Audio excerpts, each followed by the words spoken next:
invite sur le meilleur blog de Belgique, www.banamikili.skyblog.com.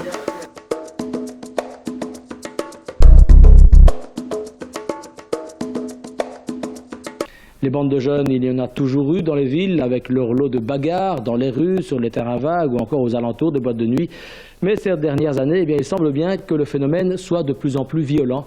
Hubert Mestré s'est rendu à Matongé, le quartier africain de Bruxelles. C'est en 2002, suite à un règlement de compte à l'arme à feu entre deux bandes rue Neuve, que le phénomène des bandes urbaines a pour la première fois vraiment frappé le grand public. Aujourd'hui, le phénomène semble diminuer, mais est toujours très présent. Ça s'est un peu calmé, mais de temps en temps, il y a des bagarres, ça tire, la police vient, parfois avec beaucoup de retard, parfois ça ne vient pas, mais les problèmes de bandes existent réellement dans ces quartiers. Mais pour certains, c'est surtout le manque de repères moraux d'une jeunesse délaissée qui expliquerait en partie cette violence. Ils sont en plein bricolage identitaire, comme toutes les populations qui sont d'origine étrangère et qui doivent fonctionner avec une Belgique avec des codes précis et un Congo avec des codes précis. Et c'est en ça que les jeunes sont en désarroi. Les parents ont délaissé leur rôle. Alors les jeunes, ils se retrouvent entre eux et créent un petit peu un micro, si je peux dire ça, un semblant de famille entre eux. Ils se soutiennent entre eux. Ils voient un petit peu le repère de la famille dans les amis. Ainsi, les codes que se sont créés ces bandes de jeunes, défense et affirmation de la personnalité ou du territoire, servent surtout à se créer une identité forte. À cela s'ajoute l'usage de drogue. Quand vous êtes sous influence de la drogue, c'est tout à fait normal que vous pouvez avoir des agissements qui ne sont plus vraiment en connexion avec la réalité. Parce que moi aussi, je peux dire que j'aurais pu mal tourner, parce que c'est facile de dire que ces jeunes-là, ils sont coupables. Ils ne sont pas coupables pour moi. Pour moi, le vrai problème, c'est que ces jeunes-là, on ne leur donne pas accès à l'emploi. Moi, on m'a donné cette chance. Aujourd'hui, les communautés étrangères du pays sont toutes en demande de meilleurs encadrements pour leur jeunesse. Yandeko na biso Jano Kabuya, futur député, dasengi na bakombata nyonso bo voter Jano Kabuya, yende député na kati ya Belgique, toko voter yo papa Jano, toko voter be yo, toko koma na bakombata na kati ya ba institution nyonso na poto. Boye bape na Belgique. Tobunda kombate bobo sanate na kata kombate wana bata mayele moko na biso pe ya mayele na komba Jano Kabuya azo postuler na place ki député awa na kata Belgique.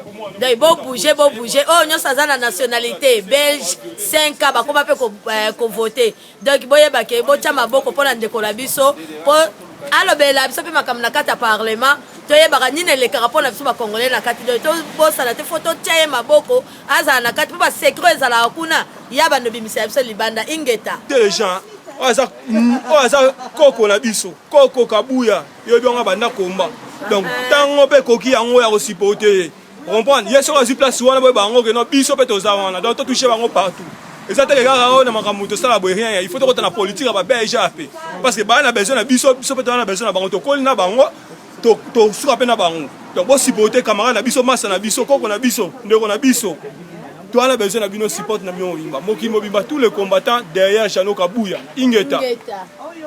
Lokola Jano Kabuya ye wana député nazo soutenir yo bandeko nyonso boza na poto na Bruxelles bo soutenir Jano Kabuya. Azo sala ya histoire te vous voulez suivre l'histoire. Ye wana basimbisi touche.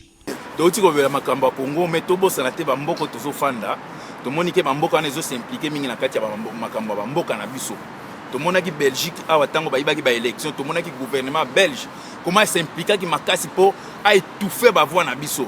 To monaki même congolais mon côté ba élite congolais oyo bazana kati ya parlement mon côté après même kolobati bandeko na biso yango to lobi cette fois-ci pour la sabino que nouvelle génération ya ba combattants ya ba congolais zoya que au congolais aux après à koloba non azak prêt à koloba ba idée na ye donc ce que boy ba idée na ye a longwe na parti na bino donc à partir de l'autre toujours confirmer boye ngana wa ya toujours confirmer tant que ba combattant pour to pesa bino confiance bino pesa biso confiance que à partir de l'autre tous na candidat na biso moko de celle qui combattant za Jano Kabuya à côté na SPA SPA boye bi que SPA aza biloko minga sala kapete ba combattant boye bakate to mona ka ba CDH mino kwa pampamba basala le côté na pesa bino exemple muke boye bi que kumba o biso to enomela na bino to liaka eza SPA asala mpona biso bacombattant elmo bacongolais kwa tokutanaka wana mais soki otali CDHPS eloko nini oyo basala mpona bacongolais eloko te soki otali bandeko na biso oyo batia bazalaki baéchevin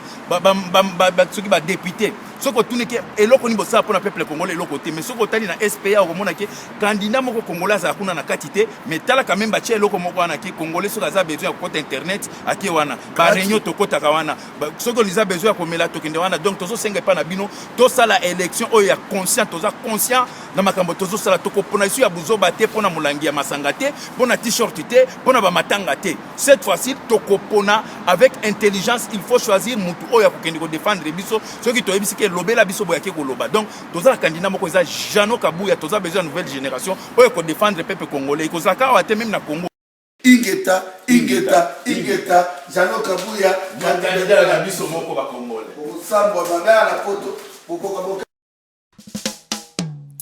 oyo ezali testament ya papa Alain Moloto atikeli peuple congolais eza ntango ya kolela lisusu te ekomi ntango ya kopapa ebe kopapa kopengana binemi oyo batelemi na tete ya mboka na biso kopapa bakende Jano Kabuya to papa ae Alain Moloto kolo adoration Alain Moloto papa Moloto hein ae Alain Moloto ozala kebe yo moko Alain Moloto